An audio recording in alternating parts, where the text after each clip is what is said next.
إرجان إرجما ربي نما ربي أماني شوف برجرتي رسول عليه الصلاة والسلام بلغوا أني ولو آية جرا يونا ربي أماني تاتي أمانان إرجما ربي توسي برجرتي اتدلقا جرتا يو اتندلق نتاتي مال إيقا جرتا يوم اتدلقوا هدا هذا بردو مجتيران سبري لما أنا أقول بلا كيسي يا مجتيتيا يوكا آنانو هنجرو يوكا آنينتنو هنجرو.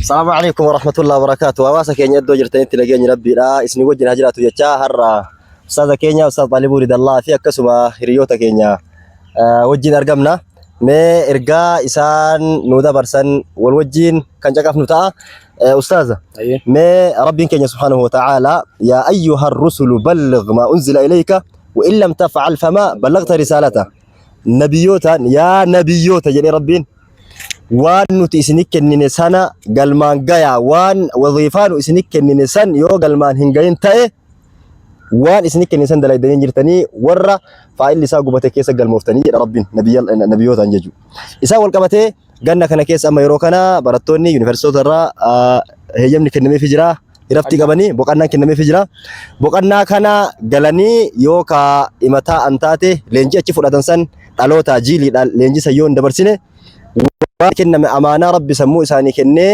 sammuu isaaniitti waan qabatan kana yoo dhalootaan dabarsini irraa akka gaafataman shakkii takka illee qabu isaa wal qabatee mee hawaasa waan dhaamtan yoo qabataniif. Maasha Allah yaanni yaada bareedaadha wanni asbiratti beekamuu qabu namni khayrii tana dalage waman amila saalihan fali anfusihim yamhadun. namni khayrii carraaqatee dubbatee sadaqatee soomee salaatee waan fedhe yoo dalagee jedhe wanni dalaguuf namni namaa dalagu hin jiru ufumaa ganda akiraatitti eeganaa waan boruu isaatii tolu eeganaa qopheeffate jechuudha. Kanaaf rabbiin kenna quraana isaa keessatti waan kana nuuf hima akka waliigalaatitti wanni hawaasni kenna beeku qabu boqonnaa namni rabbi amane gandi inni itti boqatu gandi inni haratti baafatu gandi inni itti bashannanu gandi inni itti gammadu gandi inni jiruu gaarii itti jiraatu duniyatti miti akiratti. Waan barataan kenna hayyuun kenna barataan kenna warroonni iddoolee gara garaa irraa eegana ammallee islaamummaan maaltu barbaachisa yeroolee gara garaa ulamaa inni isinii dhaameera. Ergaan ergamaa rabbii nama rabbi amane cufa bira jirti rasuulli alayhi salaatu wassalaam balliguu anni waloo aayaa jedhan. Yoo nama rabbi amane taate amaanaan ergamaa rabbiitu si bira jirti itti dalagaa jirta yoo ittiin dalagne taate maal eegaa jirta. يوم اتدلقوا هدا هذا بردو مجتيران سبري لما أنا أقول بلا كيسي يا مجتيتيا يوكا آنانو هنجرو يوكا آنينتنو هنجرو يوكا آنان تربما يوكا آنا تربما اتفايدا مجتي يا هواسا بريدا كيا ورا يونيفرسيتي راد افتن يا درجة جيس لوكا مرتت أبيا لبتي أججتا دنيا الرات أبجتي قبرين سينيني إيغان عمال يونيفرسيتي رفجتي ingiliffaaf amaariffaa fi loqoda naannoo biroo wal keessa mattee kanumaan mana bunaa jala taa'aa kolfaa mana namaan oo'isini galma kee taganda akiraa walal akiratu khayrun laka minal uulaa ka rabbiin ergamaa isaatiin jedhe ganda irraa booda ganda akiraa santu siif caala waan baruu keetiif siif ta'u hawaasa islaamaa keessatti dhaloota barsiisuun ta'inna da'awaa gara garaa bareedaa qopheessuun ta'inna ummata wal dhabe araarsuun ta'inna ummata akkatti jireenya ofii sirreeffatu wallaale eegana akkaataa jireenya barsiisuun ta'inna leenjii gara garaa kennuun ta'inna eegana dalaggaan ummata agarsiisuun ta'inna haadha abbaa kee qarqaaruun ta'inna biyya kee ijaaruun ta'inna biqiltuu wantoota gara garaa dalaguudhaan rabbi bira kaadhu. Har'asitu jira yookiin ati boru ati jirtu yookiin nama waa itti wantu dhabama ta'a har'aaf haga jirtu kana itti fayyadam jechuudha.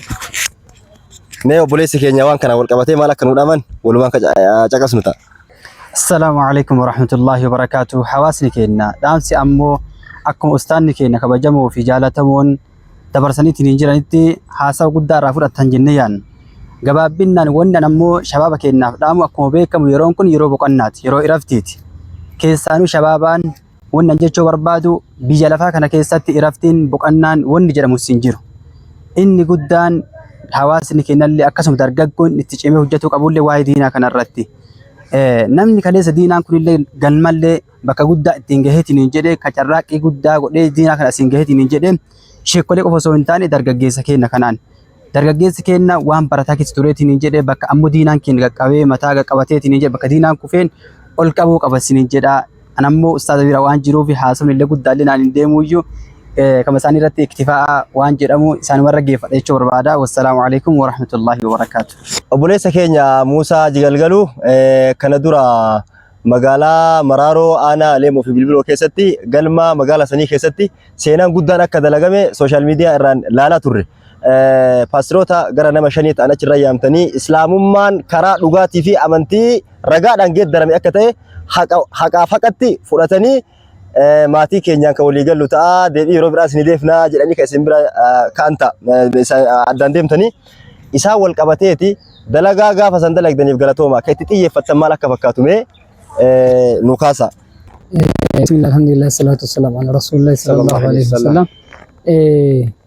Wanni isin jettanii gaarii kan ammoo wanni guddaan leenjiin keenya jiraachuun wanni isin laaltan kun maddi isaa ummata aanaa Leemuu Bilbiloo odoo hin ta'in yookaan ammoo ummata magaalaa Maraaroo osoo hin ta'in maddi waan kanaa ustaaza keenya jaallatamoo fi kabajamoo ustaaz Xaaliboo Ridallaa irraa kan ka'e.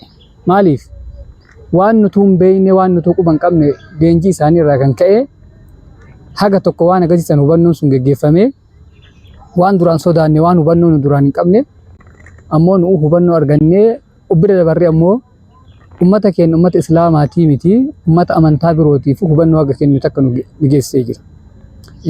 Kanaaf ammoo nullee ustaaza keenya galatoonfanne rabbiin keenya illee isaan haa galatoonfatu jecha akkasuma ammoo gara yaada keessanitti yoo deebi'u dhimmi suni amma akka nama battala san guyyaa san jirutti yoo isin ibsu taate isin ammoo miidiyaa irratti ilaaltanii ammoo warri sagantaa san geggeessine yoo isin ibsu taate ustaanni keenya yeroo 2 3 yeroo 4 5 kan lakkaa'amne gizee hedduu deddeebi'anii yoo namni baay'inaan hin jirre illee nama 2 3 illee osoo leenjisan namni muraasni rabbi ammoo namni qalbii isaa keessa buuse waan isaan na leenjisan kana argisiisuu qaba jedhanii karaa irra bahanii jama'aan keenya jama'aan magaalaa Maraaroo guddaa xiqqaan osoo waliin qoodin dhiiraa duba shamarran osoo waliin qoodin karaa irra bahanii ergaa kana dabarsuu qabna geessuu qabna jedhanii ubbira daranii haga paastaroota dirasii dubbifnee ummanni ammoo hubannoo hagasii waan hin qabnu nu si'ee harkatti deeffannee fuunee gallaanii waan duraan karaa irra deemnee lallabnu san caalaa ammoo ol baanee lallabuu qabna yookaan masgiidaa iyyuu geennee lallabnee amma ummata masgiidaa baafna jedhanii humna qabna jedhanii dhufanii guyyaa san nu hirmaatan. Guyyaa kana yoo hirmaatan paastaroonni dhufanii galma nu seenanii ustaaniin dhufin isaan dhufanii bootaa qabatan. Maaliif? Haga isaanii namni hubannoo qabu itti fakkaata isaan. Yoo ustaaniin dhufan gaafiif deebii waliif injifannoo murteeffatanii jechuudha. Yoo ustaaniin dhufanii akka isin agartan sanitti sagantaan agarsiisuun kan geggeeffamu wallahi alazim nama ka'ee boohee jira. Ummata san keessa ummata dhufe san keessa nama imimmaaniin boohee jira dhaabbatee jaruma keessa. Maaliif? Wanni dubbatuu fi wanni hojjetu harkaa badee akka inni itti assaabee fi akka inni assaabee dhufe harkaa badee achi keessa jiru boohee kun ammoo bahee karaa irra fiige. Bakka jiran yaa'anii karaa irra fiiganii addaraashni guutee alli guutee isfaaltiin guute. Gaafa kana maaltu ta'e? Isaan booda isaaniitti ka seene sila waan ta'u hin qabu ka alatti hafee warri seene sun nuun alaa jedhe. Kama duraan mari'atanii ergan san warri dhufe sun warri seene sun marii kennaan ala dhufanii nun ilaallatu wanni isaan hojjetanii fi isaan dubbatanii illee waan nu beeynu miti. Eegamoo yatamanii. Eegamoo yatamanii. Nu isaan nun beeynu jedhee warra ala jira. Maaliif? Wal kaadan akka guyyaa qiyaamaa uummanni wal godhu san akkasitti osoo guyyaan qiyaamaa sun hin gahin uummanni sun walgani. Jaalalleen isaanii warri duraan uummata ta'anii uummata waliin jallisan sun achi guyyaa san irratti walganan. Kun ammoo seenaan dagatamne ta'ee nu biratti galmaa'ee jechuudha. Warra guyyaa san